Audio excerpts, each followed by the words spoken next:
وصلى الله على سيدنا محمد وعلى آله وصحبه وسلم.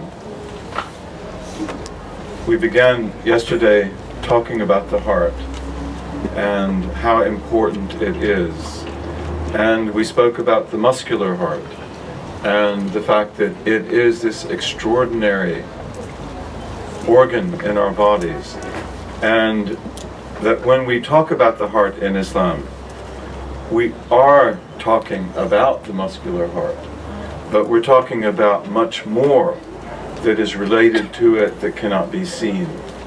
So we talked about that yesterday, and all of that's been recorded. Those of you who are new, if you like and if you have the time, you can find ways to go back and to review that bi-idhnillahi ta'ala.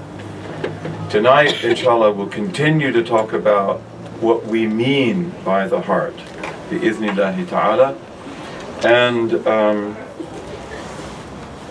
one of the things that I wanted to begin with is the fact that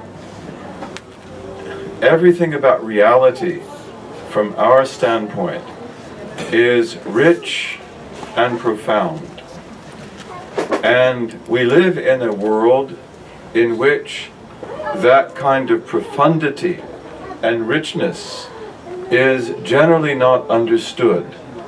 One of the fundamental characteristics of modernism as it developed in the West over the last 500 years was the mentality of reductionism, which means to systematically reduce reality to just a few of its elements and to ignore everything else.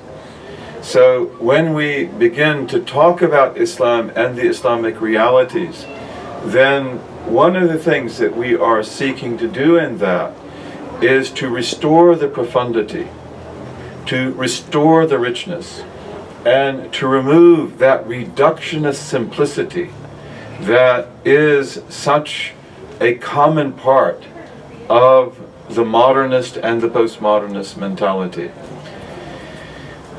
This is the nature of our belief, and in fact all belief in God and the unseen, it involves this appreciation of richness and profundity.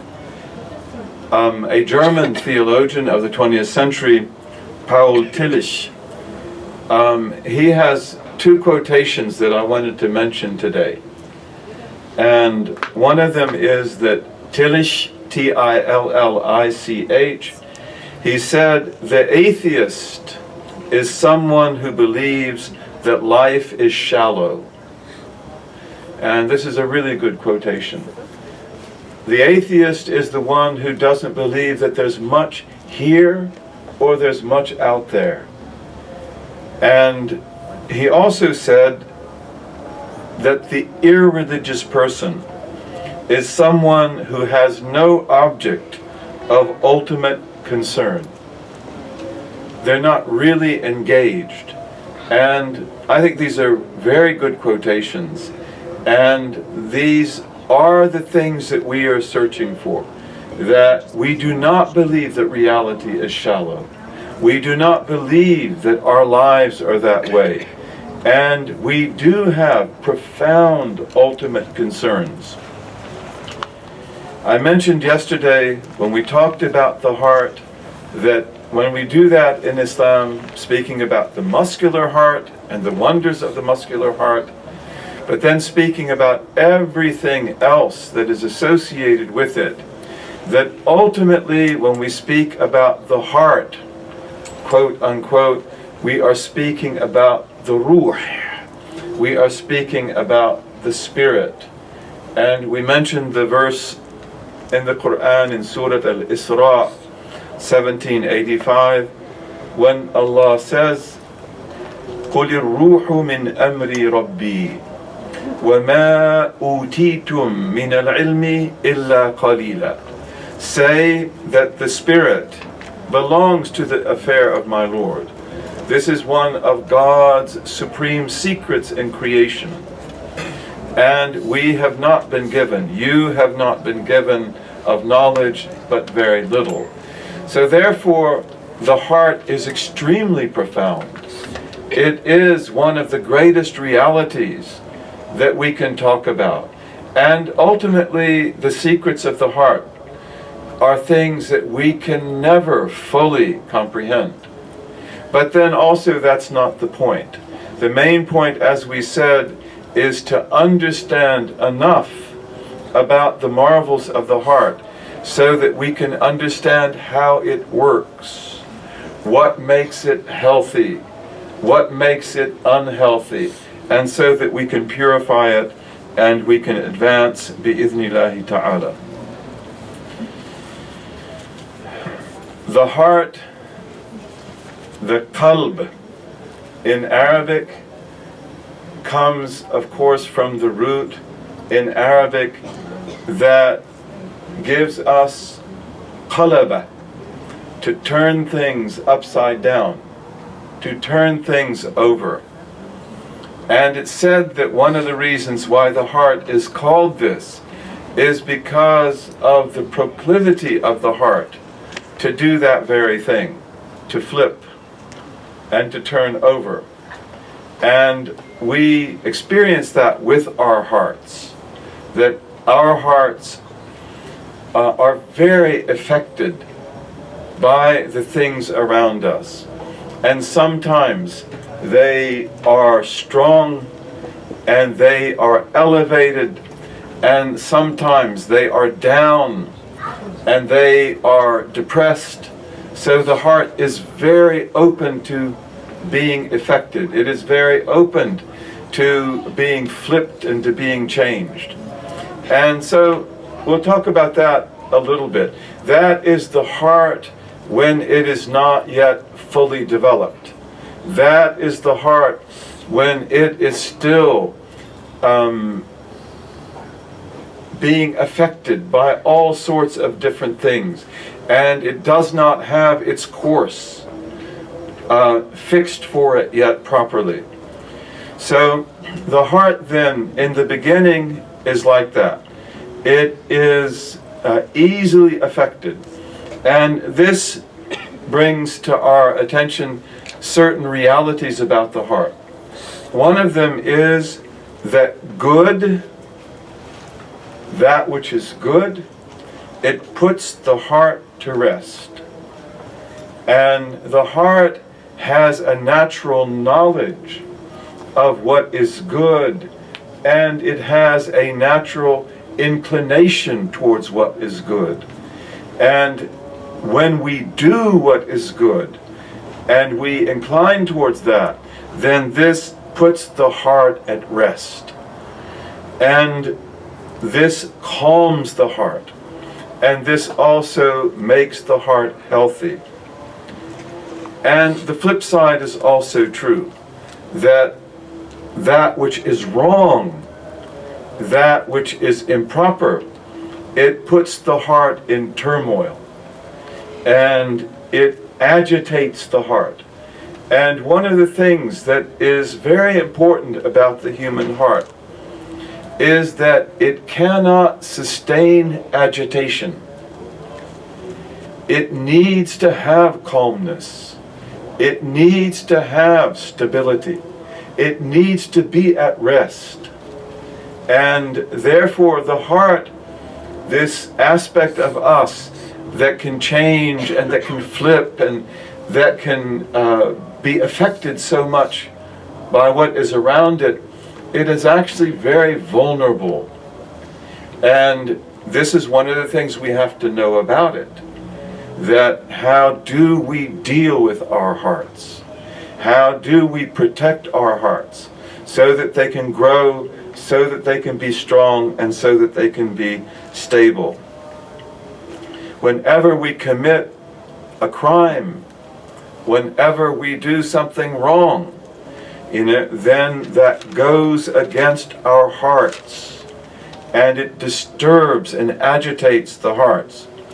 And ultimately, it affects our whole being. The Prophet taught us, sallallahu alaihi wasallam, that part of the good Islam of a person is that he or she leaves aside the things that do not concern them. May Allah enable us to do that. But one of the things about concerning myself with what is not my business is that it also destroys something in the heart. So this is also part of the reality of that heart, that once we begin to concern ourselves with ourselves and the things that pertain to us in the proper way, that these are the things then that help the heart to get into order. And we don't want to preoccupy ourselves with other people's business, with other people's concerns, except in the way that is proper, except in the way that is sincere and that is meant to help them and to benefit them in any kind of way that we can. So when we enter into the state of spiritual agitation, then the heart is in great danger. And this pertains to every single human being that there is. And so even those people who have dark hearts and hardened hearts and who do things that the heart should never do, what do they do about that agitation? They cover it up. Okay, so this is one of the ways that we instinctively try to shield the heart from its vulnerability and its agitation. And of course, the basic idea of covering over is the idea that is contained in the word kafara. Kafara, to disbelieve. Kufr, disbelieve. What is that? Ultimately, that is covering over the realities that we ought to acknowledge and we ought to know. And in a way then, the very act of kufr, the very act of disbelief, if we want to use that word to translate it, it is a mechanism by which the heart is shielded from the natural agitation that comes from not doing what is right. Okay, so it doesn't want to find the right way. It doesn't want to imbibe the light that would enable it to be sound. And so therefore it covers over these influences so that the agitation is not there. And so that there can be a certain strength, there can be a certain stability. But of course, at what expense? And when we look at the societies around us, we see also that the covering over of the heart is one of the agendas that is most common. So we see many people who turn to alcohol, or to drugs, or to sexual experimentation, or to power grabbing, or pursuit of fame, or arrogance, and we could go on, to consumption, wealth, and all of these things, in many cases, are nothing but strategies to cover over the heart, so that that agitation is not felt, so that that vulnerability is not perceived. And then, of course, when we do that, we are covering over the heart's unhappiness. We are covering over its natural need to find the thing that will give it real content, that will give it real happiness. And God may reciprocate in that case by then putting a seal over the heart that we have covered. The Quran talks about that very much. And all of this reality of covering the heart and shielding the heart from the agitation that should lead us to what is good, this is what leads human beings to heedlessness, to negligence, to a lack of concern. On the spiritual path, it is that agitation of the heart that makes the path something we cannot ignore. And we call that in Arabic law'a. We call that in Arabic law'a, which means a type of agitated love, a type of disturbing love, that I can't live without this thing. I have to have this thing. And when we talk about irada in the path towards God, which is the characteristic of what we call the murid, or of the murida, that irada is essentially this law'a. It is that gift of agitation that they have in their heart, which demands that the agitation be removed, but that it be removed by finding God, and by doing good, and by approaching God. So these are very, very important things. And again, when we have that law'a, then we need to respond to it, bi'idhnillahi ta'ala. And great strength will come from that. We turn to it properly, we nurture it properly, then the heart becomes stronger and stronger, and it finds in God its bastion. Okay? So,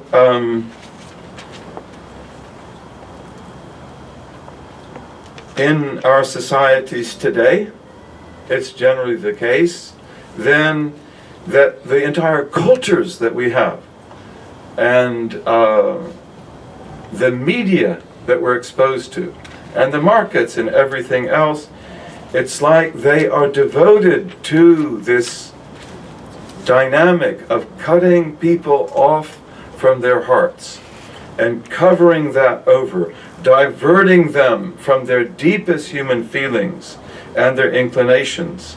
And of course also then we have societies in which people pressure each other to do that. So we are encouraged then to follow that course and to cover over our hearts also, and to forget and to leave behind the things that we need to have. Once the heart becomes severed in this way, becomes cut off in this way from what it needs, then also that heart deteriorates very greatly. And although it's not agitated, it's not able to speak of its agitation, it's not able to respond to that, then it becomes weaker and weaker, and it becomes sicker and sicker, and it's unable to get the nourishment that will sustain it. This heedlessness then starves the heart. And the diseases of the heart, the different discomforts of the heart, they are symptoms that show themselves before the heart actually dies. There are actually two categories of things then that make the heart sick and that deprive it of its nourishment. And let's say a little bit about those. The first of those are what we call shubuhat. Shubuhat. And shubuhat are fallacious teachings. And those of you who know Arabic, which are the vast majority of you, you know also that the shubha is a presentation of truth in a way that appears to be right. Okay, so it yashtashtabihu bilhaq. It appears to be sound, but in reality it's not. And this is why knowledge is so necessary for the heart. The heart is that aspect of us that is capable of great knowledge and sound knowledge. And this knowledge is also its nourishment. But in the receiving of that knowledge and the cultivation of that knowledge, one of the main tasks that we must do is to protect the heart from shubuhat, to protect it from fallacious teachings. And our world is filled with those. ideas and concepts and cognitive frames that appear to be the truth, but in reality they are not. And so therefore one of the most fundamental of all aspects of the Islamic religion is to identify the shubuhat and to uncover them for what they are, and then to restore them with truths that are absolutely valid. This is what gives the heart its health. This is what enables it to see. And one of the aspects of the shubuhat, the fallacious teachings, the parade as if they were the truth, is that they make sound understanding impossible. And in fact, they themselves are impaired understandings. They are misuses of knowledge. And they are knowledge that is not knowledge. And today, and always in Islamic history, one of the main concerns of the scholar is to not just establish the truth with manifest proofs, with barahin, but also then to get rid of the shubuhat, to identify them. And so many of the teachings about Islam today that are problematic are actually nothing more than that. They are shubuhat. They demand that they be accepted as truths. They present themselves as the unequivocal truth, but in reality they're not that way. They are mistaken fundamentally. And we have to be very careful to uncover those fallacies and then, to put in their place the truth bi-idhnillahi ta'ala. The other thing that destroys the heart are shahawat. And here we mean by that the different passions of the soul when they're not properly balanced and controlled. And although we speak about anger and we speak about appetite or passion, and we talked a little bit about that yesterday, and inshallah we will come back to talk about that today bi-idhnillahi ta'ala.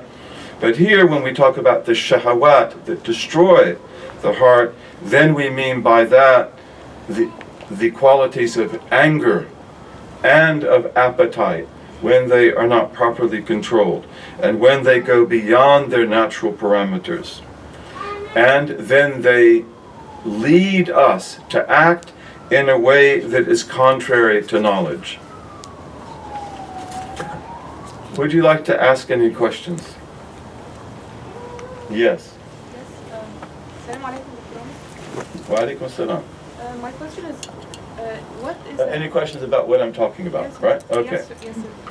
It's about the fallacious thought or the fallacious concept. What is an example of that? If there is, for instance, about the... Can you think of one?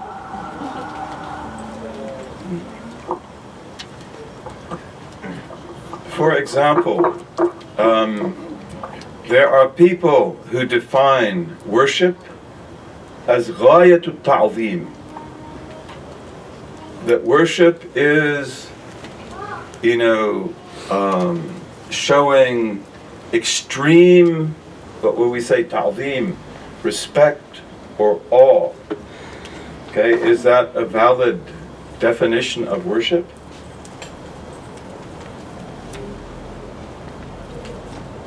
Aren't you supposed to honor your parents, your mother and your father? Aren't we supposed to honor our elders? God tells us in the Quran that the ta'zim of sha'airillah, that the acknowledgement of the greatness of the symbols of the religion is part of taqwa al-qulub. It's part of the taqwa of the heart. So this kind of a definition is itself fallacious. It is fundamentally wrong. Worship is ta'zim, yes. It is glorification. It is great respect.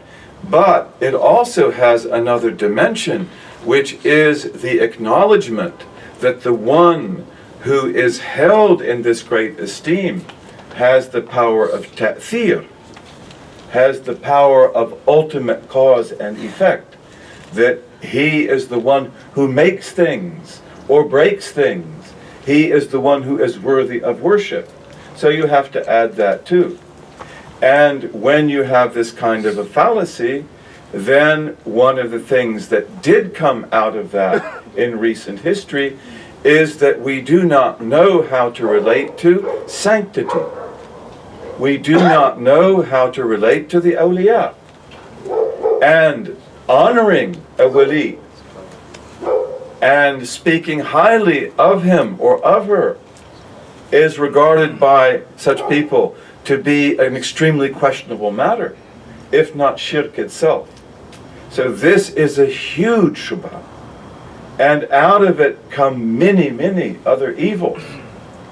And these things have to be clarified. So we give to everything its right.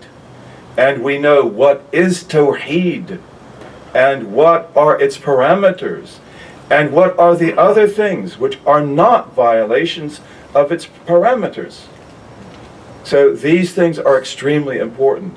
And there are a lot of other issues like this that are very, very critical. And in teaching Islam, we have to make these things very clear. So, Islam, the prophetic religion, with all of its prophetic heritage, it is the perfect program to restore the heart and to protect the heart and to bring it back to its calm and to bring it back to its purity. And Imam al-Ghazali, in his Ihya Ulum ad-Din, this is his fundamental concern through the whole book. To teach you about your heart, and to give you a program for your heart, and to enable you to purify it, and to rectify it, and to get it calm and protected. And that's not tasawwuf, by the way. Tasawwuf is another thing.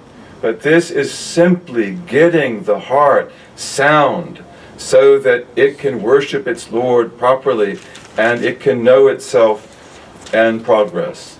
And as we said yesterday, society is like a big human being. And it is the manifestations of all of the hearts of that society and the way that they correlate with each other. And when the hearts get well, then the society gets well. And when the hearts get sick, then the societies get sick. When the hearts are sane, then the society becomes sane. And the Prophet ﷺ gave us the path to deep sanity, which is embodied in his sunnah and his way of life. And societies can go insane, just like the human being can go insane. All the strengths and all the weaknesses of human society then reflect the strengths and the weaknesses that are the potentials of the human heart. All injustice and all justice on earth are also reflections of the human heart. And there's no way that we can set the world right if we do not have a program for setting the heart right first and keeping it that way, and replacing the shubuhat, the fallacies, with sound understanding, and directing the shahawat, the appetites and passions, in the right way, and being able to fulfill people and nourish people in this way. This is what Islam is all about. So, Imam al-Ghazali, may Allah be pleased with him, in speaking about the heart, he shows us that when we talk about the heart, there are 4 words that are very closely interrelated that pertain to this. And in a way, they all refer to the same reality. And those words are the nafs. They are the soul, the psyche, the ego. They are the aql, the rational soul, or the intellect. They are the word qalb itself, the heart, and then they are also the word ruh, the spirit. So interestingly, when we talk about the heart, then we need to talk about these four things. And we have to understand the fact that they should never be in contradiction to each other, and that none of them can grow at the expense or the sacrifice of the other. So your nafs is the most problematic aspect of us. And we'll talk about that. And usually when we talk about the nafs, we talk about it in negative terms. The problems I have with my nafs. But the reality is that the nafs is simply the vehicle by which this human identity is able to live and to grow. And so this nafs has to always be with us. There's never a time when we leave the nafs behind. The nafs has to be there the whole way. It's got to be able to do its work the whole way. And it is a fundamental part, therefore, of the story of the heart. And the aql as well, the intellect. This ability of us to understand and to perceive things and to articulate things. It's also a fundamental part of the nafs, and a fundamental part of the heart, and a fundamental part of the spirit. And although we validly talk about these things as distinct, we've also got to remember that they are never distinctive in the sense that they don't fundamentally intertwine with each other. And the same is true of the heart, the qalb, and the same is true of the ruh. So, inshallah, let's talk about that a little. And we begin with talking about the nafs. So this is a very interesting worldview.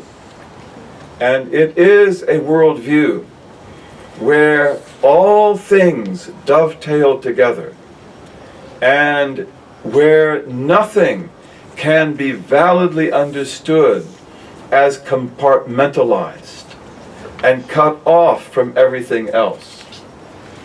The psyche, for example, is a fundamental part of the nafs.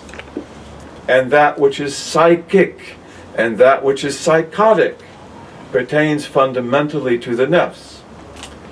But the idea that we could have psychology or psychiatry that only concerns itself with the psyche, and not also with the intellect, and not also with the greater aspects of the nafs, of the self and the soul, and not with the heart, and not with the spirit, and not with the world beyond that. This to us is an absurdity. And again, it reflects the reductionist worldview. The reductionist worldview that is trying to reduce things to some of their elements, and then is seeking to convince itself that in doing this, it's done science. All of you know the stories of Juha. And of course they contain in them a lot of wisdom. And you know the story of Juha when he lost something like a ring. And so he's looking under the light, very, very, earnestly trying to find his ring. And someone comes up and asks him, "What are you looking for?"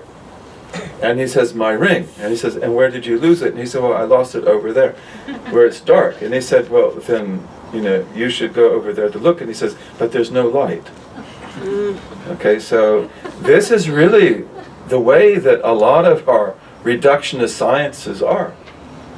That we're going to look just at the psyche, but we're not going to look at these other areas which are just as important as that. One of our brothers in Chicago works in emergency medicine. And alhamdulillah, he's a very good brother and very giving and very sincere. And he works in some of the most difficult hospitals in Chicago. One of them is on the west side, the other one's on the south side. And last year, an African-American boy was brought to him in the emergency room. And this boy was maybe around 10 years old. And he was not making eye contact. He was not natural anymore. And his mother, as I recall from the story, said that he had been hypnotized. I don't know where that came from. But our brother, when he looked at the boy, he felt that maybe he's possessed. And he made the mistake of saying that out loud. And one of the nurses said, "Would you like me to go get a crucifix?" And then they brought a psychiatrist, and they brought some other neurological scientist. And they looked at the boy for a few minutes, and then they wrote down that he's schizophrenic. And they began to give him different medicines for schizophrenia. And basically that will now be his file. And there's a good question here about whether this boy will ever have a normal life. What happened to him? Well, I don't have any idea. Many people who know about these things would say that he probably was abused, because this kind of a response often comes with abuse. And of course, even if we say that, God forbid, he was abused, that doesn't mean that other things didn't happen, like demonic possession. Because the fact that abuse happens, that's not the full story.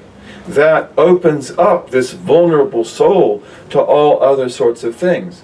But to me, this story is really important in showing the dilemma that we live in today.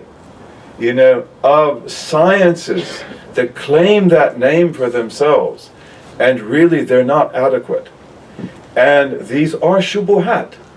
These are fallacies. And we as Muslims have a civilization that was profoundly concerned with science. It was profoundly concerned with psychology, with medicine, with physical and mental health, with chemistry and physics and everything else. But it sought in that process to get the whole picture together as much as it possibly could. And we were very careful in that process to avoid reductionisms.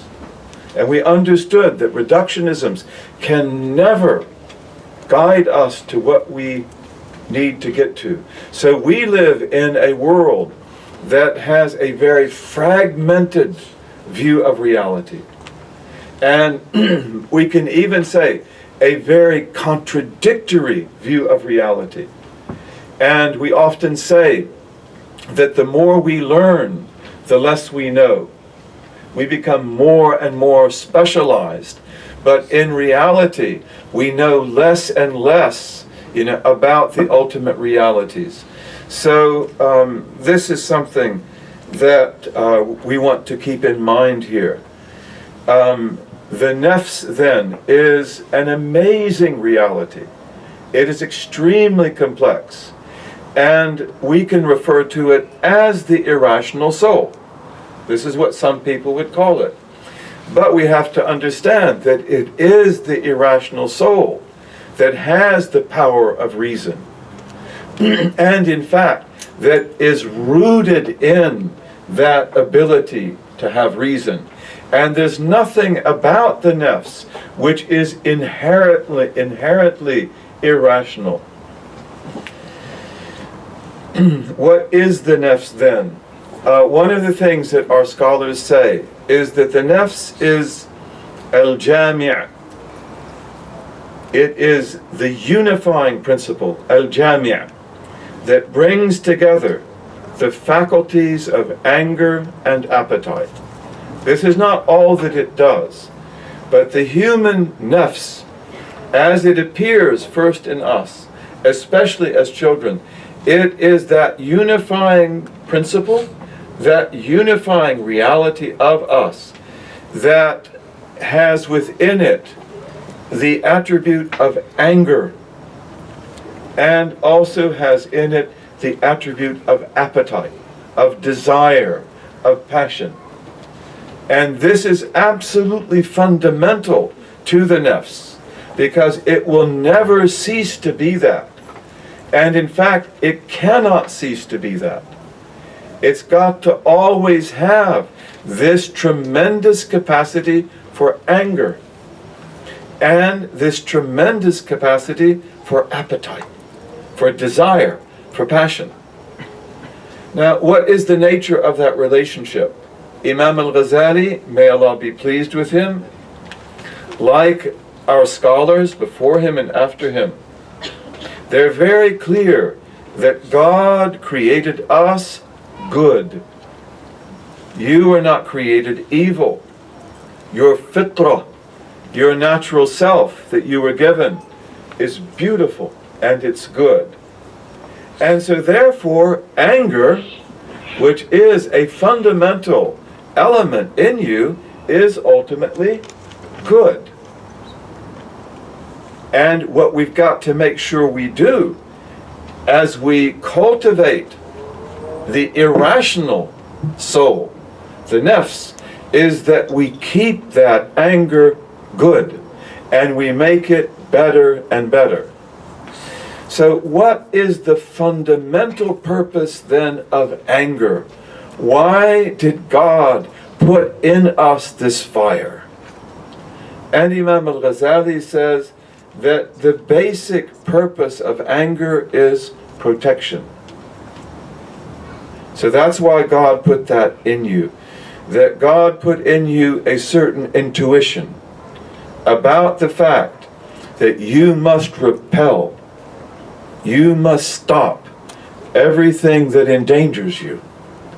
And of course, by extension, everything that endangers the things you love.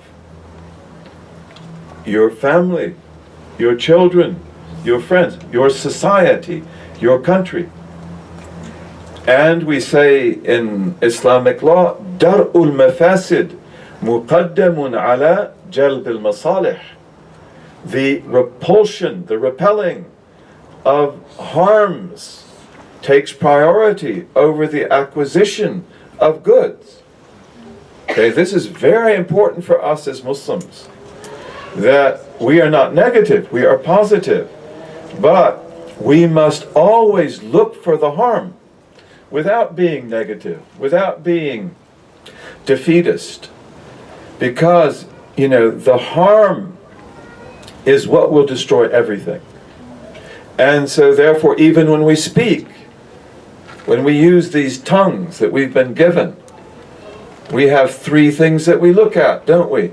That we want to be sure to the fullest extent that we're able, that what we say is true, that what we say is honest. May Allah give us the ability to do that.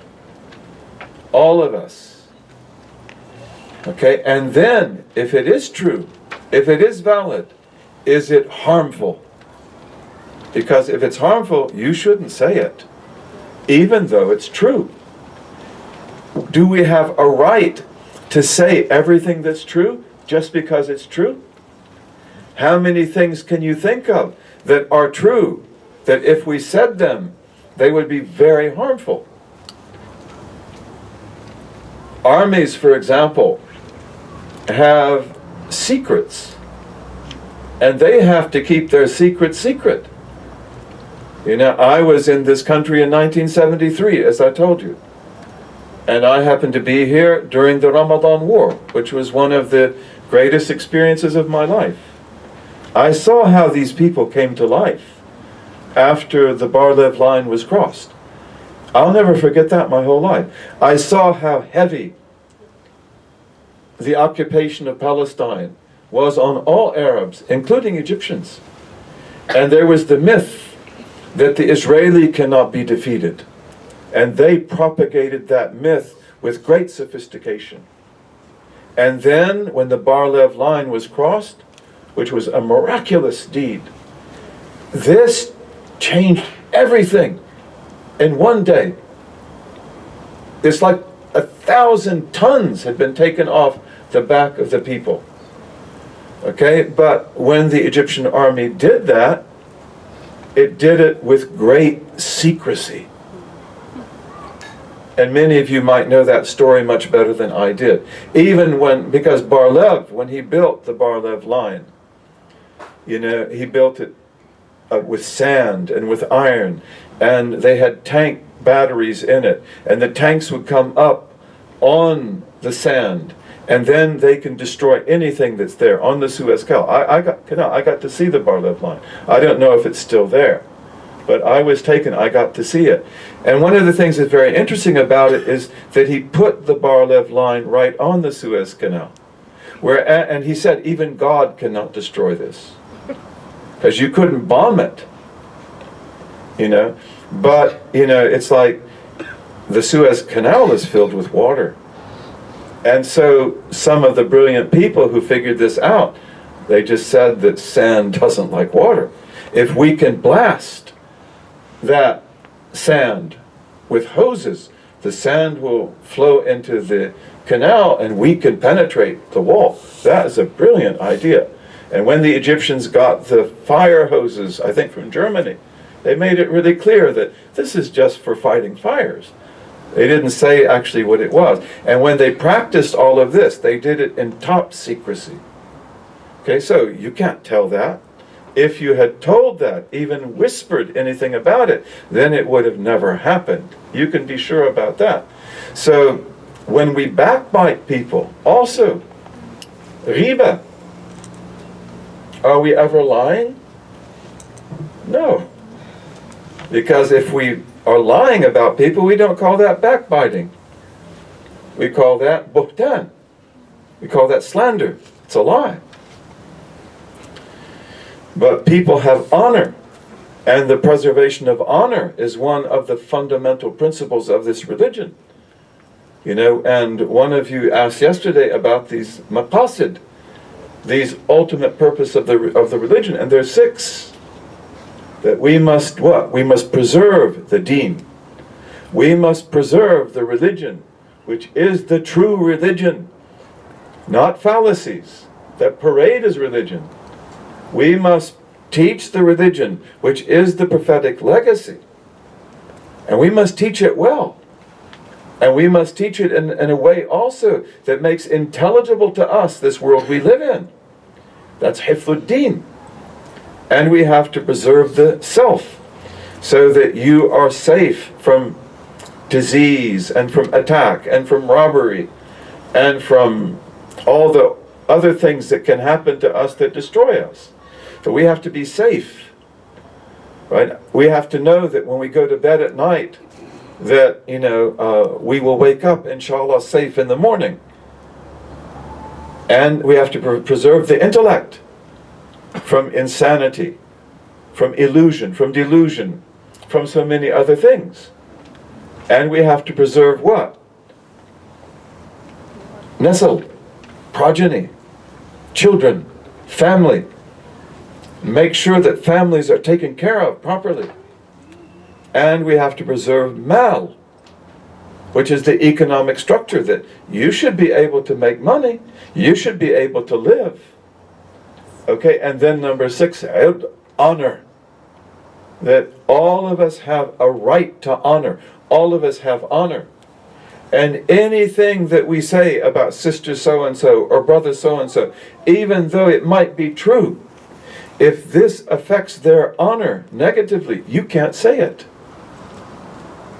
You could only say it if there is some pressing need. So if I know, for example, that a particular person cannot be trusted with money, I can't tell you that. But if I knew that you wanted to go into a business deal with him, or that he was applying to be the treasurer, of the mosque, then here we have to tell somebody that this person cannot be trusted with money. Okay, and that becomes a justification and an obligation to say that about him or about her. Right? Okay, but otherwise, honor. Your honor has to be defended. Our honor has to be defended. And we are not free to talk about each other in ways that are even truthful, but that detract from our honor. So we always look at that. Is what I say true? May it be true. And if it's not, may God show me what is more true. And then, will it cause harm? And then, will it cause benefit? That comes second. Because maybe it won't cause benefit. Maybe no one will listen. And so then the best thing to do is just to be quiet. Or maybe to find another way to get this message across. So harm is extremely important. And we live in the real world. And your anger is a God-given intuition, a God-given power, the purpose of which is to enable you to ferret out, to discover where the danger is, and then to stop it, and to have the courage to stop it. And that's really important. That's what anger is all about. And appetite, desire, passion. So God created that in us too. And what for? Acquisition of benefit. Jalbul masalih. You have to eat. But how could you eat if you didn't have appetite? And you have to drink. But how could you drink if you didn't have thirst? And you have to do all these other things. Work and study, take care of your body, dress properly, not get too hot, not get too cold. Have children, raise a family. How can we do that without appetite? Appetite is what makes that something that attracts us. It's desirable to us. Okay, so appetite's very important. Passion. Okay, but it's got to be in the right place.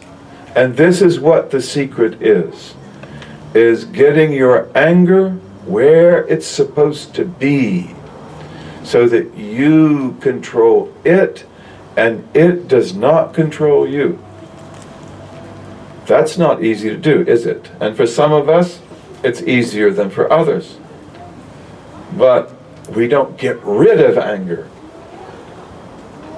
We don't seek to dismiss it completely from our being. That wouldn't be right. But you get it where it's supposed to be. And when you do that, all kinds of manifestations of goodness appear. Dignity, self-esteem, courage. You care about the way you dress. You want to look nice. All of those things are related to the proper channeling of that incredible feeling of anger. And of course, anger can make us the worst of all people. Anger can ruin our lives. Anger can destroy our societies and our families and everything else. But you have got anger in you. And that's what makes you a man. And you have got anger in you. And that's what makes you a woman. That's what makes you a mother. Okay, but you've got to get it in the right place. And then that irrationality of anger spinning out of control, it's in control. and then it's very good. And the same thing's true of appetite. That it's got to be put in the right place. It's got to be channeled the right way. And then you will have energy, you will have joy, you will be fulfilled, you will be able to do all kinds of things, and you will get lots of benefits. So this is very, very important. Everything in you is meant to be there. And inshallah we'll talk about that hopefully a little bit later. وَمَنْ يُوقَ شُحَّ نَفْسِهِ. Okay? Now God says that those who are preserved from the avarice of their souls, these are the ones that succeed.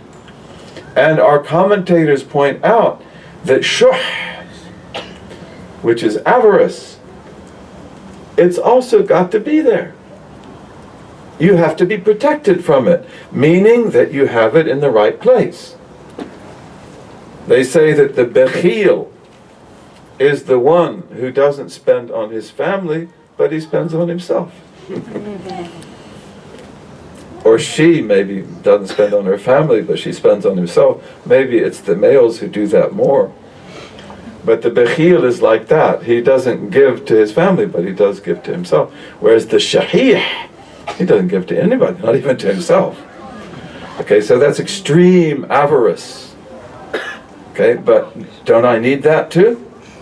That when it comes to disobedience of God, when it comes to evil, then that's where the shuh should kick in. That I won't do that one bit. I will withhold from that totally. Okay, so all of these things have to be put in the right place. And this is the great act of adl, of justice, and i'tidal, balance. And you know that those two words go together, because in Arabic, adl is balancing.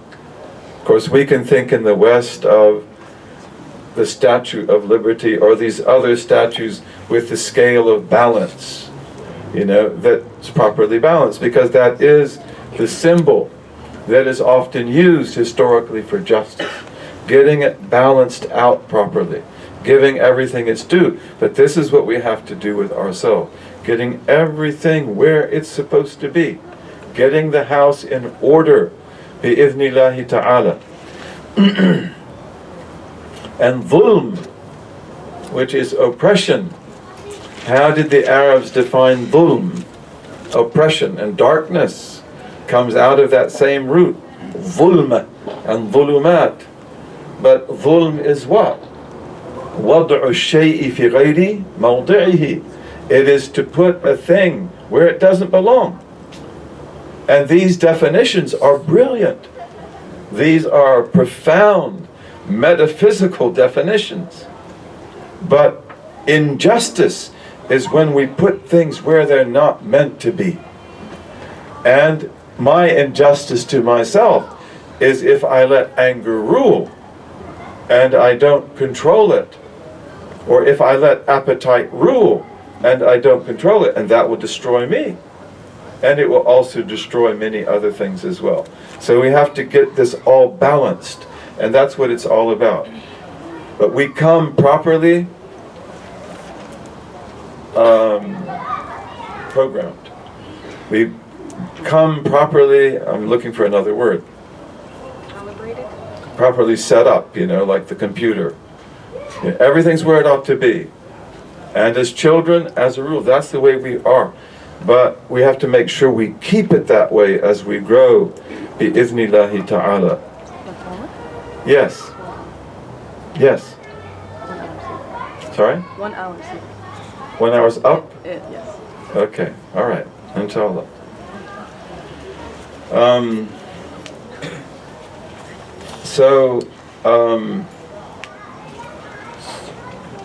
The aql, so the intellect. The intellect is often associated with many things in the West, like the brain. We believe that the intellect is associated also with the heart. And in our tradition, we associate the intellect fundamentally with the heart, and we talked about that yesterday, the spiritual heart. And we also mentioned that the muscular heart has in it these brain-like functions, these neurological functions, and we would say the light of the intellect is in the brain. So, and we understood how the brain works, by the way. We understood that the one half of the brain does this, one half of the brain does that. Muslims did a lot of brilliant work. But in any case, aql is the rational soul. And it is essentially that power that we have to acquire real knowledge and to speak about it. To get knowledge and to talk about it.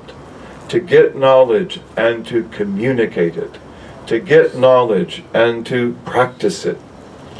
And this is why also intellect in Islam is always associated with ethics. Aql is always associated with virtue. And never is aql intelligence in a crafty way. So human beings can be extremely crafty. They can be extremely intelligent in the way that they work, to work out different kinds of plans or strategies, or even to solve problems, engineering problems, mathematical problems, and so forth. But for us, that the function of aql, it has that capacity, but its fundamental capacity is to understand the truth and then to make us do it. And therefore aqala comes from the root of to bind. And we talk about hobbling the camel, with the iqal. And you hobble a horse in different ways, but usually we hobble horses by putting their front two legs together and putting a rope around them, so the horse can only move this way, and therefore it can't run, it can't go a great distance. And with camels, we hobble them by lifting up one of the legs and then putting a rope around the knee so the camel can't put that leg back to the ground. And when camels are like that, they can't move very far. Especially if they're big camels. I've seen camels that are hobbled, and I've seen camels that are not very big, so they're hobbled and they'll walk around. But I've seen in Mauritania once, I saw a huge stallion camel, and he had been hobbled, and he was really careful because he's very heavy, and he knows that if he falls to the ground, he may never get up again. He can break his legs. So therefore, he's just standing there, and I can see he's just waiting until he will have the hobble taken off. Okay, so the intellect, it does that to you. It hobbles you. Meaning what? That it forces you to do what you're supposed to do. And it does not allow you to do what you know you ought not to do. And if the intellect doesn't do that, it's not intellect. The intellect must have virtue. It must have this ethical quality. And we believe also that the intellect, which is the intellect of a great scholar, male or female, and we had so many of those in history, it too cannot be anything without virtue. And therefore we say, La amala bila ilm. There is no practice without knowledge. Meaning there is no valid practice without knowledge. I have to know how to do the thing that I want to do. Otherwise I can't do it. You can't make ablutions if you don't know how to make ablutions. You can't pray if you don't know how to pray. You couldn't make pilgrimage or umrah if you didn't know how to do that. Okay? And this is the way it is with so many things, that we've got to know how to do these things. Human beings have this incredible knowledge, this incredible capacity, but we also are people who need culture. We are cultural animals, and that's why we can live anywhere in this world, and we can live in any time and place. We can live in the Arctic Circle like the Eskimos lived for thousands of years with a brilliant culture, absolutely brilliant. But they had to be taught all of these things. How do you control your body heat? How do you build in the summer? How do you build in the winter? What are the different types of snow? How do you use the kayak? How do you fish? How do you protect yourself from the polar bear? All these things they have to know. They have to be taught. So this is culture. And especially today when we have fallacies all around us, which are spread by movies and by YouTube and by the internet and other things. We have to be taught how to be human beings. And we have to often be taught how to live together as spouses. Most of us, amazingly, don't know how to do that. And we have ideas that we got from television, or we got from films, or we got, a'udhu billah, from pornography, or things like this. None of this works. All of this is debilitating and destructive. So we have to be taught many things. And this is what the intellect does. It's able to learn these things and then do them. لا عمل بلا علم ولا علم بلا عمل. And there is no knowledge without practice. So for knowledge to be worthy of that name, it's got to be what we do. It's got to be what we practice. Otherwise it becomes a sham. Otherwise it becomes hypocrisy. So intellect is that ability. And we say that intellect is the hakam. It is the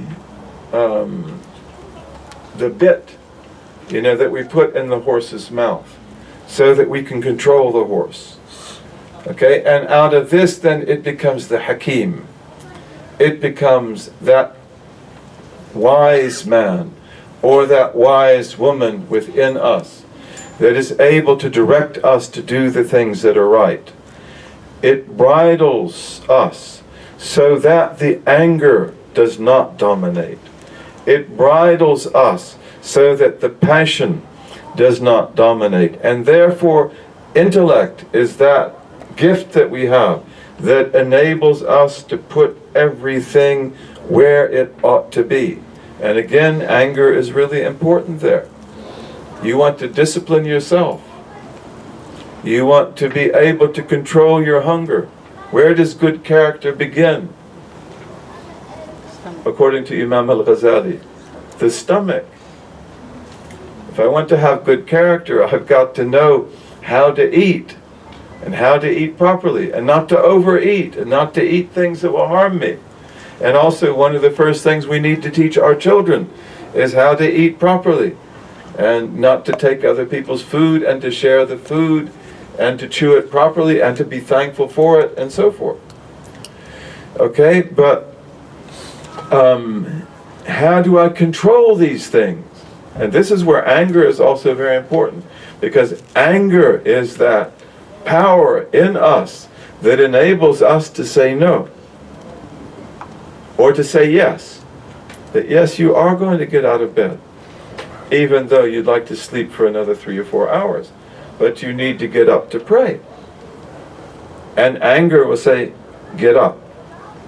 This is anger under control. And anger is the one who tells you that, no, you're not going to eat. It is Ramadan. It is hot. You are thirsty. It would be tantalizing to take a drink of cold water, but no, you're not going to do that. So anger is the quality that enables you to pull yourself in. And appetite also plays a role there as well. These are really amazing things, the way that we're set up.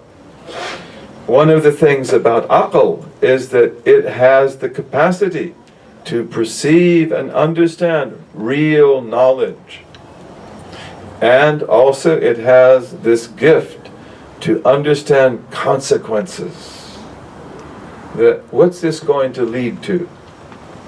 And usually when we have anger out of control and we have appetite or passion out of control, we're not thinking about consequences, are we? It's like, you drew blood, I'm going to draw blood. Okay, will we ever be able to live together again?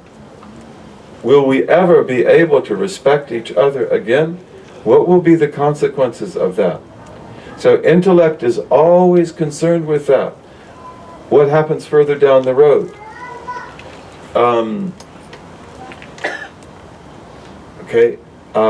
And then to live in accordance with the expectations of those consequences.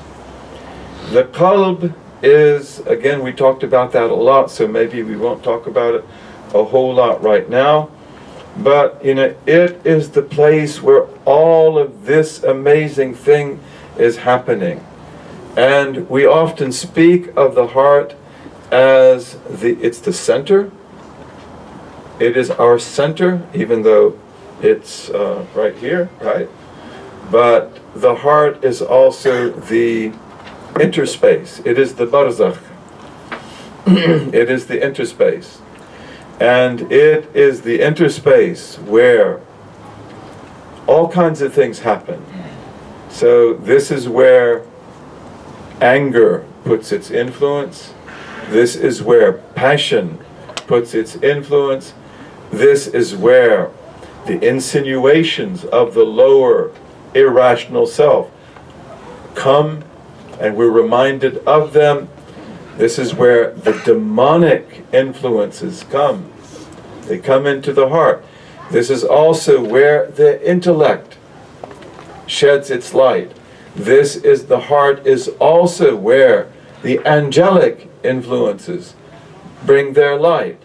The heart is also where the divine inspiration gives its message. Okay, so the heart there is this amazing interspace between so many other things. And in that process, one of the things that we want to do with the heart is to cut it off from all of the negative influences. To cut it off from anything demonic. To cut it off from anything which is an insinuation of the lower ego, or of the psychotic, or of the psychic. Okay, so that all that remains is what is intellect, knowledge, what is the higher self that is growing into that, and what is angelic, and what is divine. And we call that, as you might remember from yesterday, the silence of the heart. So we say that when the heart is silent, the tongue only speaks wisdom. Because of the fact that the hawajis, the insinuations that come from the lower self, they're not there anymore. You've been able to get rid of that. And the wasawis, the insinuations of Satan, they're not there anymore. So now the discourse that is taking part in your heart is a very beautiful one. And you have the light of intellect, you have the higher spirit, you have the angelic, and then you will be a house of wisdom, and your heart will be that as well. And then the ruh, as we said, this is, the highest expression of the human being. And we say that the ruh is associated with the heart, the muscular heart. And that the ruh is associated with, this is what our scholars say, the cavities of the heart, the ventricles of the heart. So they say that's where the spirit that's where it's rooted, that's where it's generated from. And of course the spirit is the imperishable part of ourselves. So we're told that all of these four things, even though each of them is distinctive, each of them has its own weight and its own reality, we've got to understand that they are part of one symphony that enables them all to come together in a way that is dynamic and positive, so that the nafs then becomes a rational soul that is also a spiritual soul, and it also informs the heart of that, and it also has the intellect and so forth. We say that this ultimate reality, which is the spiritual heart with all these other elements fully developed, is al-latifa al-insaniya. This is the subtle reality of the human being. And we also say it's a body. It is a latifa. It is a jismun latif. But it is the latifa. It is that subtle reality of you, of the human being, which is alima mudrika, that is filled with knowledge and that is able to perceive the world around it. And we say it is al-latifa, al-rabbaniya, al-ruhaniya. It is that subtle spiritual dimension of ourselves, which is Rabbani, that is, it is connected to the Lord. And it is Ruhani, it is connected to the Ruh. And I think you're going to tell me something. 15 minutes left. 15 minutes, okay. So,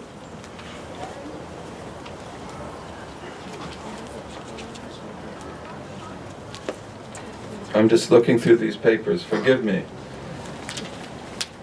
I'm trying to get through them and to go to something else, and I've probably left out all kinds of things, but I think that actually we can stop here and we can have questions, and inshallah tomorrow we can go to something new, hopefully.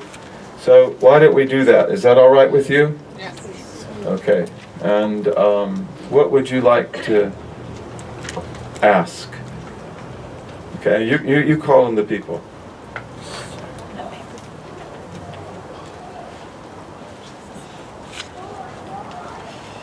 My question is about the escape. I realize that we're talking that Imam al-Ghazali's approach to healing the diseases of the heart is something else than tasawwuf. But I was wondering about the nafs and how, because we said that it is not to be left behind or neglected altogether, but at the same time, what I understand is there's the Qawm always mention the words like qatlun nafs, or getting rid of something about some aspect of the nafs, and how that is done. If not with tasawwuf, then how is that? In any case, all of these are preliminaries to that. The things that Imam al-Ghazali is very amazing. And Imam al-Ghazali was, of course, a great scholar of the law and a great lover of the law. And he was a great usuli. He's a great scholar of jurisprudence. And he was also a master of theology. And he also mastered philosophy.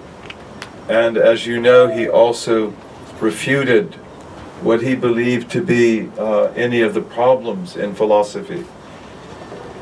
So Imam al-Ghazali is always seeking in everything he does to speak to everybody, and never to speak only to certain special groups of people.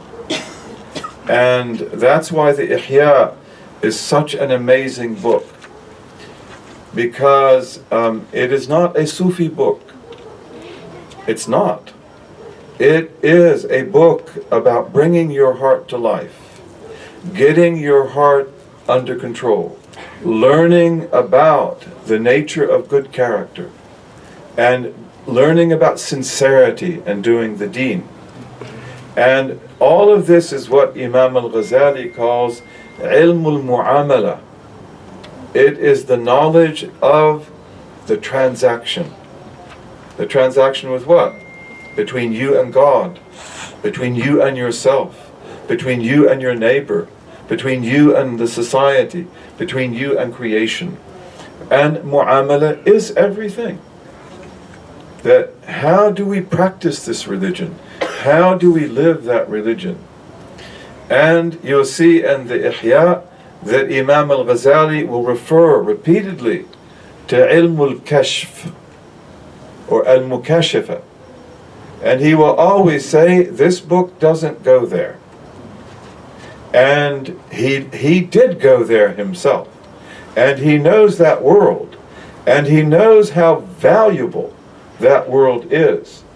But he also knows that that world is only for certain men and women who have been able to get their souls intact and who've been able to declare war against Satan and against the ego, and then to persist in that jihad until the victory.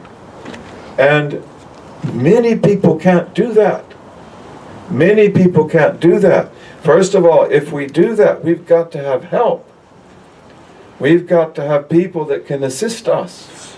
But then also we've got to have great courage. We've got to have great fortitude. And that's why one of the most common things that happens with believers, and we love them all, is that they put up the white flag. And they say, I can't do this. This is too much. Satan, let's make a truce. And you let me pray and you let me fast. And I'll also not do this and I won't do that. And I'll just live out my life the best way I can. Maybe that's not fair to say it like that. But the thing is that, you know, to want to go all the way and to arrive at the knowledge of God and to be His pure servant, whether you're a man or a woman, you know, that is not easy. And that requires great assistance and great fortitude. And that is to go through the gates of kashf and mukashafa and other things, but not with the intention to get kashf or mukashafa. But that's what will happen, because you will, by the very nature of things, be releasing all of this incredible knowledge that is stored in your heart. It comes gushing forth. So Imam al-Ghazali is extremely important for us to study and to learn from. That he will always give us a presentation that is tailor-made for all men and all women. And that whether they want to take the Sufi path or not, it will help them. It will make them healthy. And the qawm, as our sister have said, the people of Allah, the people of this path. We talked about al-Fudayl ibn Iyad yesterday, and he's one of those people. He's absolutely amazing. But these people will talk about qatl al-nufus. They use language like that, the killing of the self. And in fact, they will say that if the nafs gets in power in your heart, it will imprison the spirit and punish it. And if the spirit gets in charge of your heart, what will it do to the nafs? Execute it. Cut off its head. Okay, that's what they say.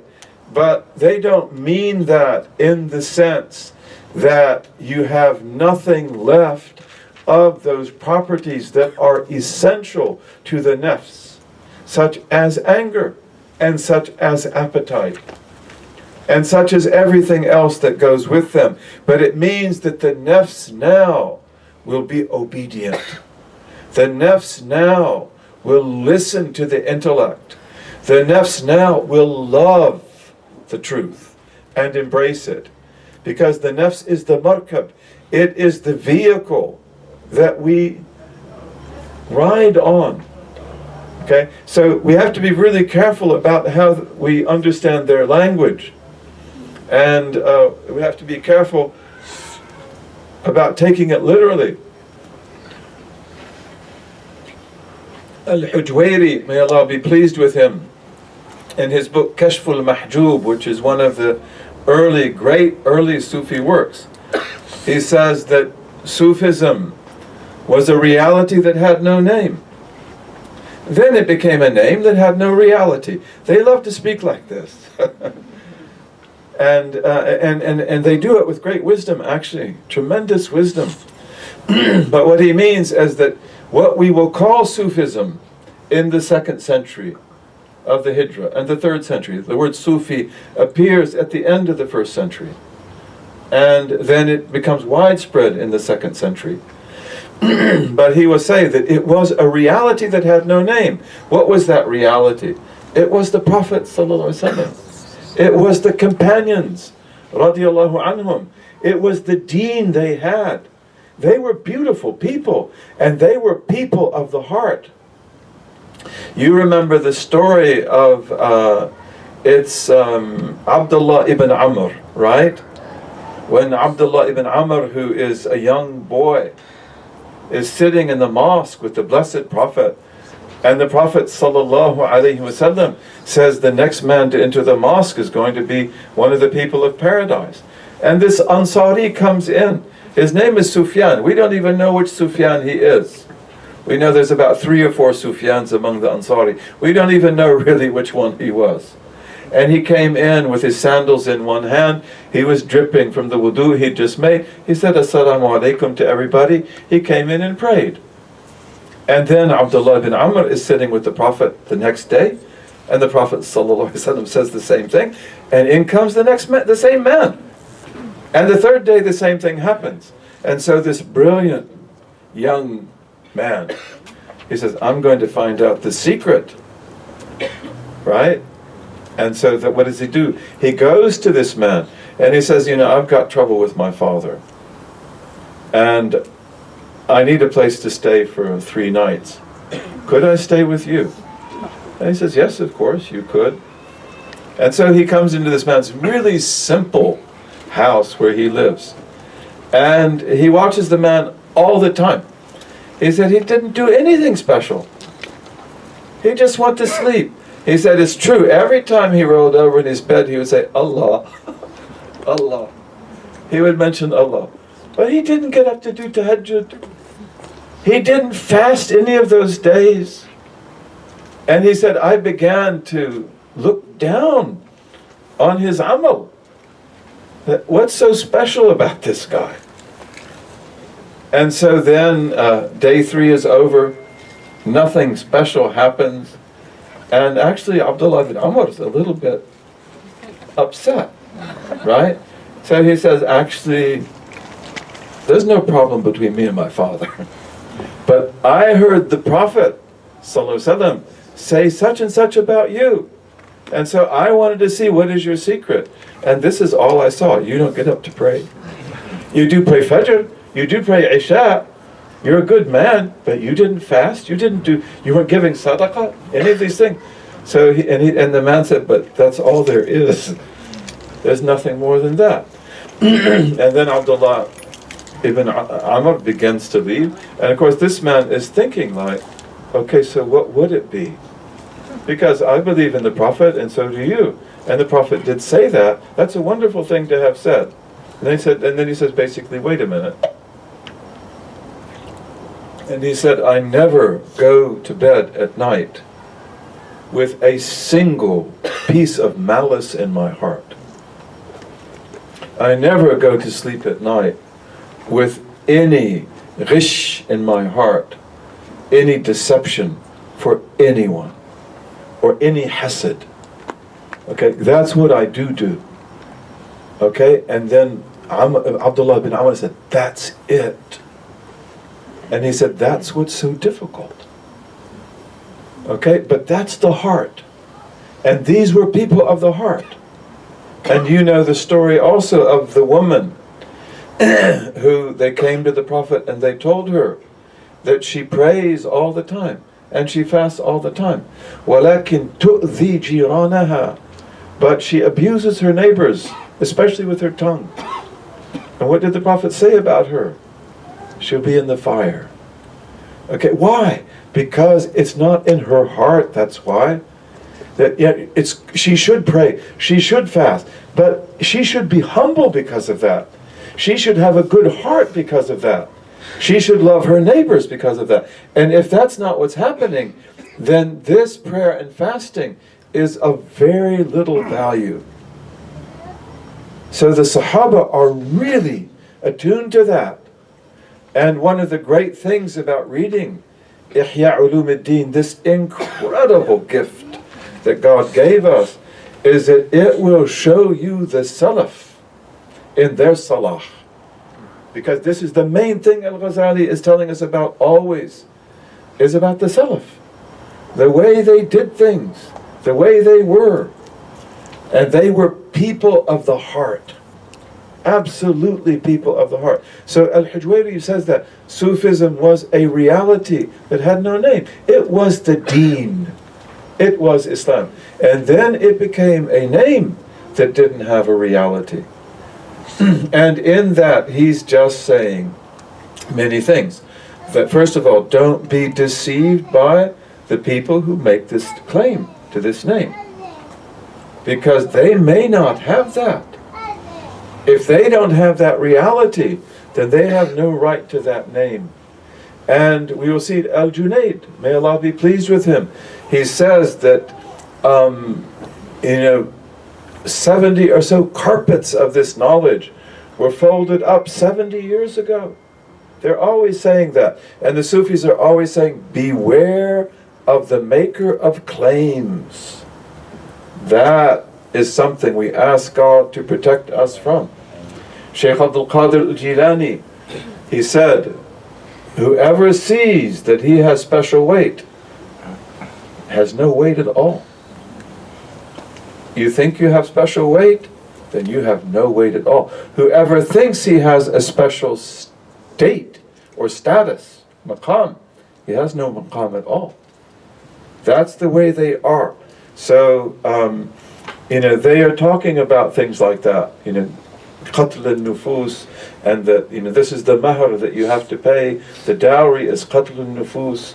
These are beautiful words and real words, but they don't mean it in the sense that this phenomenon called nafs is obliterated, because they know you have nafs amara, nafs lawama, nafs mutma'inna.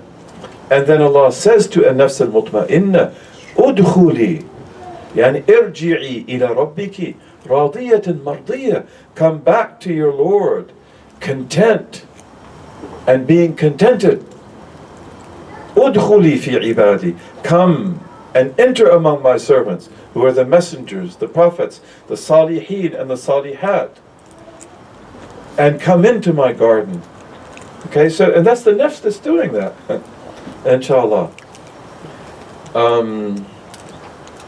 Okay, oh my goodness. Pray for me. Pray for me.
Okay, so since I was just making that discourse about Sufism, I'm going to take this question here first.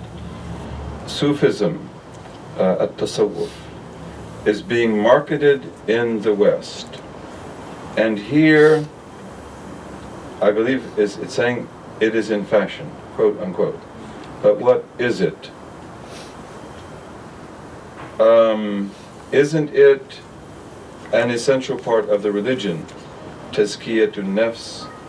How do we deal amidst this in clarity?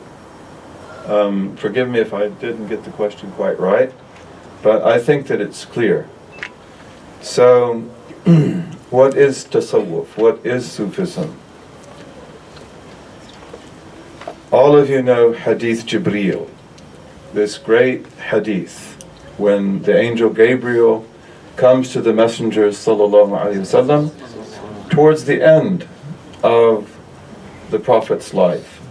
This is an absolutely sahih hadith, very, very beautiful. Its transmissions are also incredible. One of the great things about hadith is when you get the turuq, when you get the different transmissions of the hadith together, because then you see that this science is truly reporting to us things that actually happened. If we look at Hadith Jibreel in the Turuq, you find all kinds of interesting details. But all of you know that hadith basically. The angel Gabriel comes to the Prophet ﷺ in human form, wearing very white garments. His hair is very black. No one knows who he is. There's no sign of travel on him. And of course, in that society, people know who's in the oasis or the city and who's not. And they know who the travelers are. And the traveler comes walking, or on camel, or on mule, or some other way. And he is always dusty and dirty and needing rest and so forth. It's difficult. But here comes this beautiful man out of nowhere. And the Sahaba are startled by that. And when we look at the Turuq, they're incredible indications of that amazement that they had. And then Gabriel comes up to the Prophet, and he puts his hands on the Prophet's knees, and he puts his knees up to the Prophet's knees. We don't do things like that, but in the culture of the Arabs, that was an indication of great need, that I have a great need and I need you to fulfill it. So it's part of their culture. And then he says to the Prophet, as you know, what is Islam? What is submission? And the Prophet tells him, sallallahu alaihi wasallam, that it is to declare that there is no God but God, that Muhammad is the messenger of God, to establish the prayer, to pay the zakat, to fast Ramadan, and to make pilgrimage if you can. And then he says, Sadaqt, you spoke the truth. And of course then the Sahaba are amazed that what he asked the question, and in this way, and then he said, you spoke the truth. So who is this? And then he says, and what is Iman? And that's because these are so important now. See, that's the need. This must be clarified to everyone. And Iman is that you believe in God, you believe in His angels, you believe in His books, the prophets, the last day, the destiny, good and evil, and so forth. So that's the context of Iman. He said Sadaq. And then he says, what is Ihsan? What is Ihsan? How do we translate that beautiful word? You know, some people say spiritual perfection, moral perfection. It means to live beauty, to go into a state of beauty, to be perfected. It's such an incredible word in Arabic, as you can sense and you know. And the Prophet ﷺ says, Ihsan is that you worship, أن تعبد الله كأنك تراه, that you worship God as if you could see Him. For although you do not see Him, He sees you. And then the hadith goes on to ask about the signs of the last day. So this is an incredibly important hadith. And in it we see that Islam is defined here as outward conformities. Words we say and acknowledge as true. La ilaha illallah Muhammad Rasulullah. Am I honest in saying those? Am I understanding in saying those? That's not an issue. You said it. That's enough. And then doing the formalities of prayer, the formalities of fasting, of paying the zakat and charity, making pilgrimage, all of it's outward. In Islamic history, sciences will develop to study this aspect of our religion. What are those sciences? Well, we will call it fiqh. Fiqh, the knowledge of the outward law. And we will call it also usul al-fiqh, the principles by which we do fiqh. And we will also have ilm al-qawa'id, maxims. And we will have ilm al-fatwa, al-ifta, and al-khilaf, and so forth. All the legal treasure of Islam will be about this aspect of the religion. And then Iman, this is about something that we believe. So it's about something that pertains to the heart. And it's about something that pertains to the intellect. And so therefore, it's different in content. And we will develop sciences that study this. And those sciences we call ilm al-tawheed, and we call it ilm usul al-din, and we call it ilm al-kalam. And these are the discursive sciences of belief, especially as rooted in manifest proofs of the intellect. Things that are very clear in the intellect and very clear in the Quran and the Sunnah. Okay, and this is a huge treasury that we have in Islam. And then when we come to ihsan, that you worship God as if you could see Him. For although you do not see Him, He sees you. Does that not have a science? And how could it not have a science? This, in fact, needs a science, even more than the others, or certainly as much. And the science here is the science of the path. It is the science of how to discipline the heart so that it gets there. And we came to call that tasawwuf. And we call it other things. We call it other things as well, ihsan, and we call them the people of Tawheed, and we call them the Qawm, and we call it them the Salihun and the Salihat. But these were people who studied very carefully how the heart works, how the heart is purified, how sincerity can be measured, and how we can actually do this properly. And this is a huge science. And out of this came riches that only God knows. And this became one of the most important parts of our religion. Absolutely. What is very important about tasawwuf, and what is also very important about law, or about theology, or anything else, is that it be authentic, and it be genuine, and that it be what it is supposed to be. And again, the way this is written, which is very respectful, of course, but the use of, quotation marks and things like that, I would assume that the person here is also concerned with the fact that tasawwuf is often grossly misrepresented. And we have to be concerned about that. The Sufis, the great Sufis, warn us about the misuse of Sufism. And they tell us that the worst of all people and the most harmful of all people are the spiritual charlatans.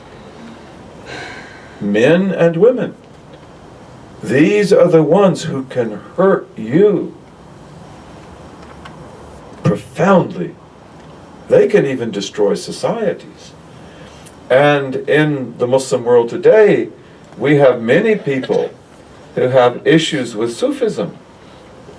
And can we blame them?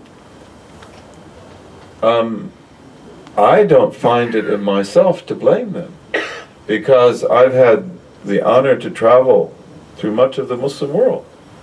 And I have seen people who call themselves Sufis, who do things that are absolutely unacceptable and that are extremely destructive. And I can't turn a blind eye to that. So we have to talk about amana. We have to talk about the trust. And we have to ask Allah that He make us people worthy of keeping the trust, bi-idhnillahi ta'ala, and to bring the deen to life that was given to our blessed Prophet sallallahu alaihi wasallam, and given to the Sahaba, and to guide the society in a way that is absolutely authentic.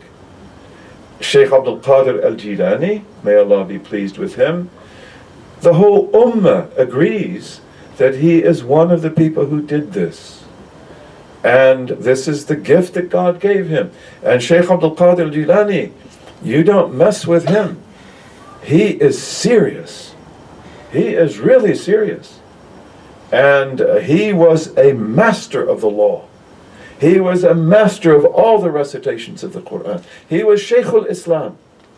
No mufti would have ever questioned that. He was the great mufti of his time. And he brought the Hanbali school to life. He comes from Jaylan or Kailan, which is part of Sunni Iran, where in fact the Hanbali school was strong. So that was his school. But he has the Shafi'i school and the Hanbali school. He is a master of both of those. And he respects all the schools. But he was about cleaning up this ummah and getting it right. And therefore, he is the Sheikh of Nuruddin Zengi. He is the Sheikh of Salahuddin Ayyubi. He is the one who puts the jihad movement together. He is the one who disciplines the ulama. He is the one who disciplines the Sufis as well. And he lays down the rules for them. So to me, this is a crown of glory. And may God make us worthy of Shaykh Abdul Qadir al-Jilani in this regard. That there can't be any falsehood. There cannot be any deception. Our path, like his path, and like the Prophet's path, has got to be service and love. And it's got to be sincere commitment to this deen. And nushu lil ummah. So, as a person who loves the Sufis, and loves that tradition, and I value it more than my life, I'm also very sensitive to all abuses of it. And I don't want to ever turn a blind eye to that. And we have got to do the best that we can do to get this ummah sane again. So the Sufis said, beware of the charlatan. And they said the second most destructive person is the hypocritical religious scholar. The mufti and so forth, who is not sincere. But he's not as dangerous as the sheikh. And the third most destructive is the hypocritical Quran reciter. This is what the Sufis say. And they say after that, number 4 is the tyrant, the political tyrant, who will put you in jail and torture you and maybe do other things, but he probably won't affect you hereafter. Whereas those other 3, they may take away from you your hereafter. So may Allah enable us to be wise, and may He enable us to be honest, and may He give us success in this regard. bi'ithnillahi ta'ala. There are so many abuses in the world today. And there's so much falsehood in the world today. And we ask God to protect us from that. But at the same time, we've got to be merciful to people who have been abused and who have been misled and who have seen horrible things done in the name of Islam, in the name of the law, in the name of Sufism and other things. And we have got to be kind to them.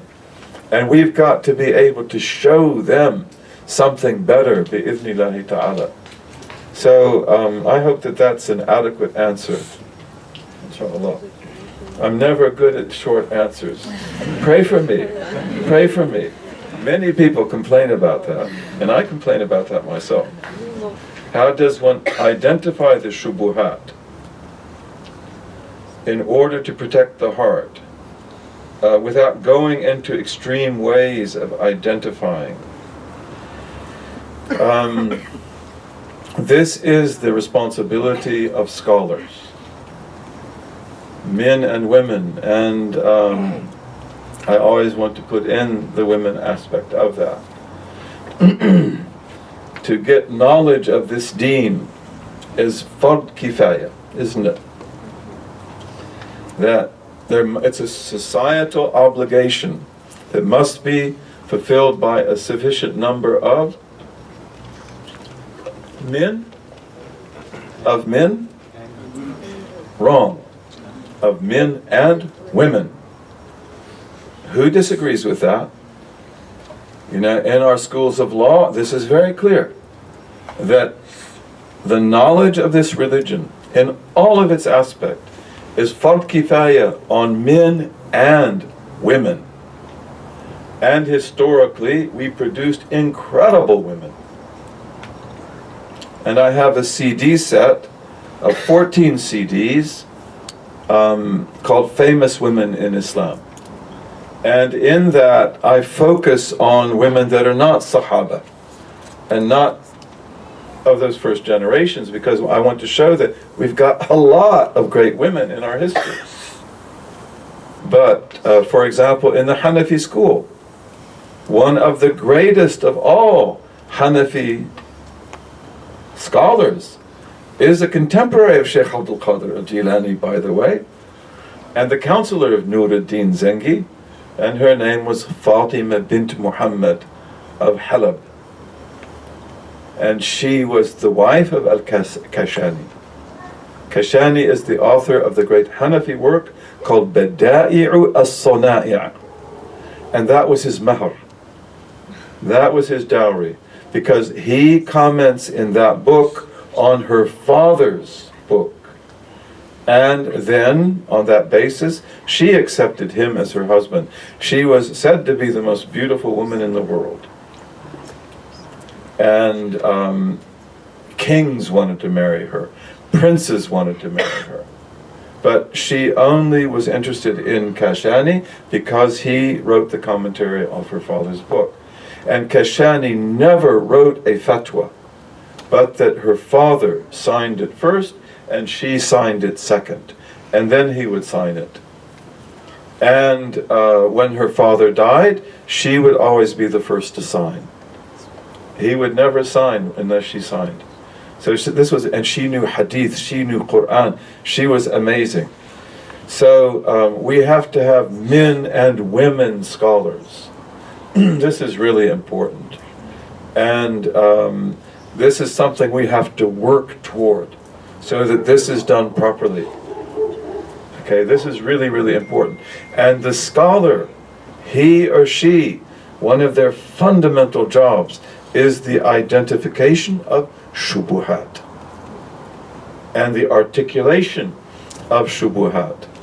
And for us today, one of the areas where that's got to be done, in my own belief, and this is something that concerns me a lot, and you've probably heard me talk about it, is Western thought as it develops over the last 500 years.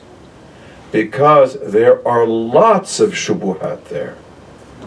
And they are extremely critical. And we need to be aware of them. We just talked today about reductionism. Okay, that is one of the biggest ones. And it is the hallmark of what we may call, for lack of a better word, modernism and postmodernism. We do not reject this world. We do not reject this technology. We do not reject modern physics or astrophysics or anything else.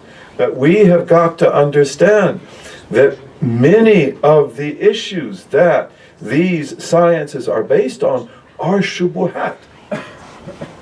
In fact, sometimes they are outright false. So this is very important. And when we do this properly, we will open our eyes. We will open our eyes. So there's a lot of work to do. To me, this is something that is beautiful. And inshallah, may we do this well. May we do this intelligently.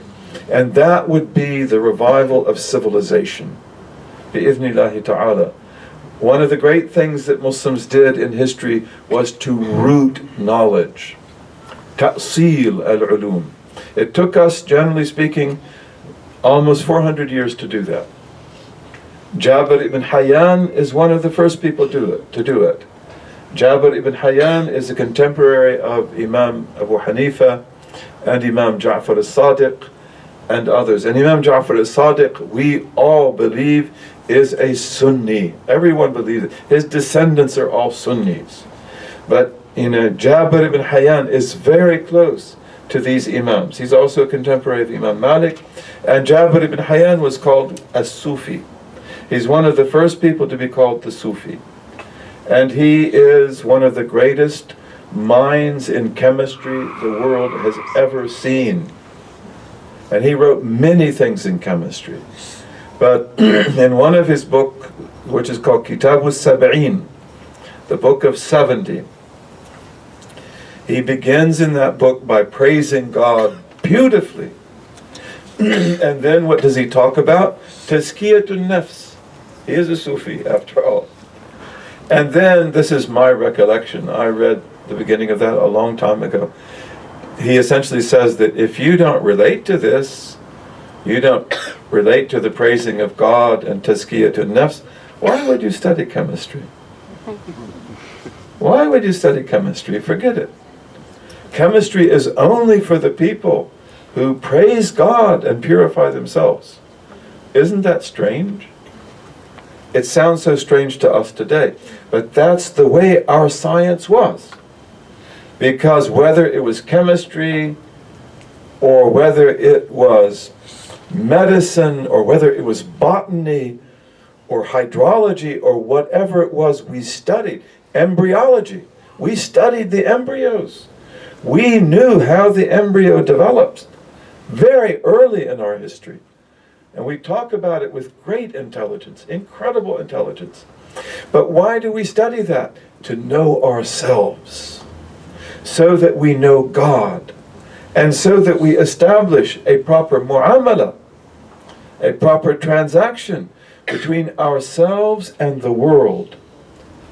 That's what Jabir ibn Hayyan is talking about. And he is one of the first ones who begins the process of ta'sil, that what are the principal foundations of chemistry that would also apply to mathematics, that would also apply to geometry, that would also apply to anything else, embryology, anything else.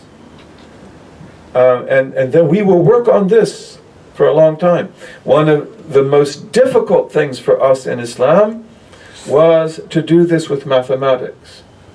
And mathematics took us 100 years longer than anything else. Agriculture, hydrology, veterinary medicine, other things, we developed that right away. But mathematics will take us a long time. Why? Because we take mathematics from the Quran, we take it from the Arab tradition, we take it from the rabbis, we take it from the Persians, we take it from the Greeks and the Romans, we take it from everyone that we can find, and then we put it together. And that was not easy to do. This is one of the most interesting things in our history. And the Musa brothers, the three Musa brothers, they are part of this. Al-Khawarizmi is part of this. And one of the greatest ones is Umar al-Khayyam. Umar al-Khayyam. And you know he's a great poet. He's a great poet. He's a Sufi, by the way. And of course, if you read his poetry, you're going to say, what? But really, believe me, it's a Sufi discourse, whether you believe that or not. And if you don't want to, you don't have to. But I do believe that. I love Umar Khayyam. I love him. But one of the main things he wants to do is to get the roots of mathematics. He was brilliant. And again, look at our tradition. We are a tradition that joined science and art. Science and beauty. Most of our scientists are also poets. And they're also what you could call artists, meaning that they produce beautiful things. Isn't that amazing? Really, we've got to discover this again. And in the West, how many great scientists were also poets and artists or architects? And as this brother knows, I'm going to say one. Von Goethe, the German poet von Goethe. He's a great poet, but he was also a scientist. And the Germans didn't want to talk about that because Goethe, in his science, attacked Newton. And he contended that the Newtonian worldview was essentially unacceptable. And this was so embarrassing for the Germans that they just hushed that up. And now we know that Goethe knew what he was talking about, because now we know that there are big problems in the Newtonian worldview. And Goethe, therefore, one of his main things is colors, what he calls in German Farbenlehre, the doctrine of colors. And one of the things about modern physics is that modern physics does not believe in, what am I going to say? You've heard me say it 100 times, red apples. That's a big problem. Modern physics does not believe in red apples. So does anybody want to raise the questions about shubuhat? This is a big problem. In modern physics, we do not know if that world is actually there.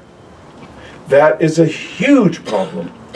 We do not know if we actually are perceiving that world as it is. And we do not know if that world is three-dimensional. We believe that there is a molecular structure out there which we perceive as an apple, and that we can eat and get nourished by, and that is actually perceived as red. Does it exist as a red apple? I don't know. And it's like, maybe you should hang it up and start all over again. And how did we get in that mess? Bifurcation, cutting the world in two. And who did that? René Descartes. Descartes. This is what we call Cartesian dualism. And it is a huge problem. A huge problem. And modern science knows that. But it has no way to get out. It does not know how to get out. So these are shubuhat. And given your tradition and your civilizations that you produced, you could come to the rescue. You could do that.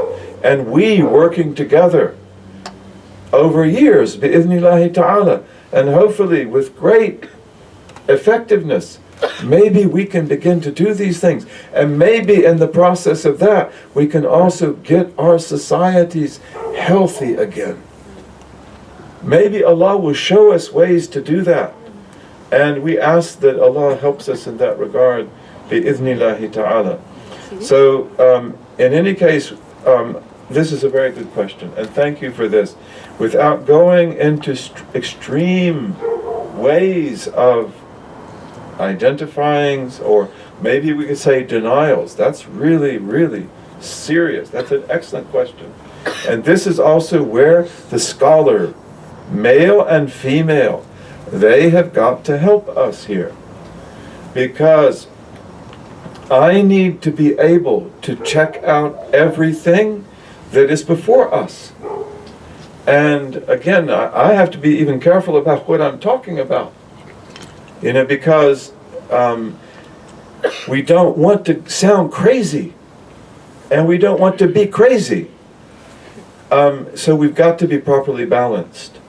But the fact is that we have to do this work with great integrity and great care, and in such a way that hopefully we can begin to build the foundations solidly and properly.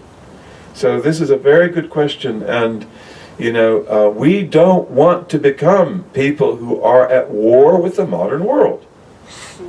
A lot of people are at war with the modern world. And we have people like that among us. We have people like that among the Christians. We have people like that among the Jews. We have people like that among the Hindus and others. And they're usually modernists, even though they don't know that. They're anti-traditional. And they have no access to the heart. And they find themselves alien in a world they cannot understand, and they become potentially very destructive. So we don't want to be associated with that. We've got to be sane, we've got to be thankful, we've got to go forward very carefully, but we've got to know what we're doing, bi-idhnillahi ta'ala. Yes? How are you? Time is up? And look at that. When am I going to ever learn? When am I going to ever... Again, I need help, you know, to be able to give short and clear answers. Pray for me. Pray for me. اللهم وفقنا لما تحبه وترضاه وجعلنا من عبيدك السعداء وأمتنا على كلمة الهدى علمنا ما ينفعنا ووفقنا للعمل بما علمتنا به واجعل ما نحن فيه خالصا مخلصا لوجهك الكريم يا رب العالمين. اللهم اجعل تجمعنا هذا تجمعا مرحوما وتفرقنا بعده تفرقا معصوما لا شقيا منا ولا محروما. Ameen, ameen. God bless you all. God protect you all. God bless this beautiful country, this wonderful country.